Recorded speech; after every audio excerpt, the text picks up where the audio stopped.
दोस्तों नमस्कार। मैं वैद्य सुदर्शन कुमार चौमाल आपके साथ में आयुर्वेद जीवन दर्शन के बारे में विचार विमर्श करने और मेरे विचार रखने के लिए उपस्थित हुआ हूँ। दोस्तों, आयुर्वेद एक इतना बड़ा विषय है जिसमें 4 प्रकार के जीवन या अपन कहें 4 प्रकार की आयु जिसके बारे में विचार विमर्श किया जाता है। पहला हितायु, दूसरा अहितायु, तीसरा सुख आयु और चौथा दुख आयु। इन चारों प्रकार की आयु के विषय में जानकारी, इसके साथ में ही इन चारों प्रकार की आयु के विषय में किस प्रकार से कार्य करना चाहिए, इस प्रकार का वर्णन जिस शास्त्र में मिलता है वो शास्त्र कहलाता है आयुर्वेद शास्त्र। दोस्तों, आयुर्वेद का मुख्य उद्देश्य 2 प्रकार का होता है।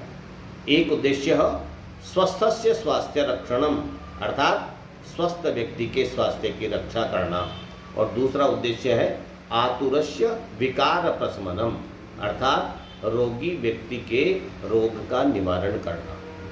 मुख्य प्रथम विषय आता है स्वस्थ व्यक्ति के स्वास्थ्य की रक्षा करना। निरोगता कैसे हो शरीर में, शरीर स्वस्थ किस प्रकार से रखा जाए, इसके बारे में एक ऐसा विषय आता है आयुर्वेद में स्वस्थ वृत्त नाम का, जिसमें किस प्रकार का आहार विहार, किस प्रकार का आचार विचार, किस प्रकार का रहन सहन किया जाए जिससे कि व्यक्ति अपने शरीर को स्वस्थ रख सके। ऐसी व्यवस्था जिस शास्त्र में मिलती है वो शास्त्र है स्वस्थ वृत्त। दोस्तों, अपनी पूरी व्यवस्था जो यदि देखें तो 2 प्रकार से होती है। एक औषध व्यवस्था है और एक भेषज व्यवस्था है। औषध व्यवस्था में यदि देखें अपन तो आयुर्वेद में जितने भी प्रकार की वनस्पतियां बताई गई है उन सभी वनस्पतियों के द्वारा शरीर को स्वस्थ रखते हुए शरीर पर किसी भी रोग का आक्रमण न हो उसके विरुद्ध जिस प्रकार की औषधियों का सेवन किया जाता है वो कहलाती है औषध व्यवस्था। और दूसरी व्यवस्था है भेषज व्यवस्था।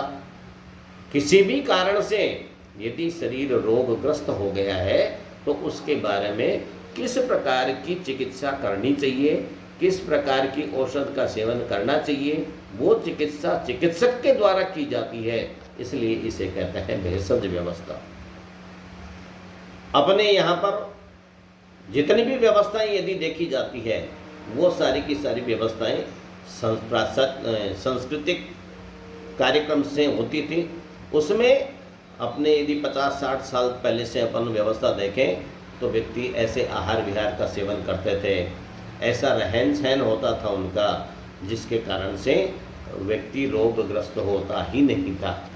परंतु धीरे धीरे जो समय निकलने लगा त्यों ही व्यक्ति इस प्राकृतिक कर्म के विरुद्ध चलता गया और चलते चलते ऐसी व्यवस्थाएं आने लग गई कि सारी बातें अपन देखें तो किस प्रकार का आहार विहार हो गया, यानी कि पूरा का पूरा विदेशी आहार विहार अपन यहाँ पर करने लग गए, जिसके कारण से अनेक कष्ट शरीर में पैदा होने लग गए। दोस्तों, यदि पहले अपन 50-60 साल पहले यदि अपन देखें तो शरीर में इतने रोग होते ही नहीं थे, व्यक्ति इतने रोगी थे ही नहीं जिससे कि इतनी बड़ी चिकित्सा की व्यवस्था की जाए।